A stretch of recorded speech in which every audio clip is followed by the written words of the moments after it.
ജോലി കിട്ടും അവരെയൊക്കെ നിസ്കരിച്ചാൽ, റിസ്ക് കിട്ടും. ഹാഫിളത്തുൻ ലിസ്സഹ, ആരോഗ്യത്തിന് അല്ലാഹു സംരക്ഷണം നൽകും നിസ്കരിക്കുമ്പോൾ. ദാഫിഅത്തുൻ ലിൽ അദാ, പ്രയാസങ്ങളെ അത് തട്ടിമാറ്റും. മതുറദത്തുൻ ലിൽ അദ്വാ, രോഗങ്ങളെ അത് അകറ്റി നിർത്തും. മുഖ്വിയത്തുൻ ലിൽ ഖൽബി, ഹൃദയത്തിന് ശക്തി നൽകും. മുബയ്യിദത്തുൻ ലിൽ വജ്ഹി, മുഖത്തിനത് പ്രകാശം നൽകും. മുഫ്രിഹത്തുൻ ലിൻ നഫ്സി, മനസ്സിന് സന്തോഷം നൽകും നിസ്കാരം.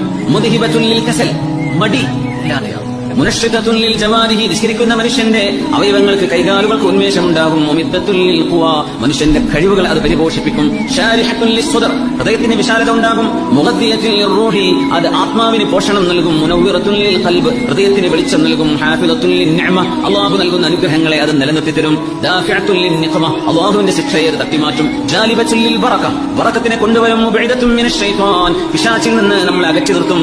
മുഖർരിബത്തുൻ മിനർ റഹ്മാൻ, അല്ലാഹുവിലേക്ക് നമ്മൾ അടുപ്പിക്കുകയും ചെയ്യും. അതാണ് നിസ്കാരം. നിസ്കാരത്തിന് മഹത്വമുണ്ടെന്ന് ഒരുപക്ഷെ നമ്മൾ ചിന്തിച്ചു കാണും.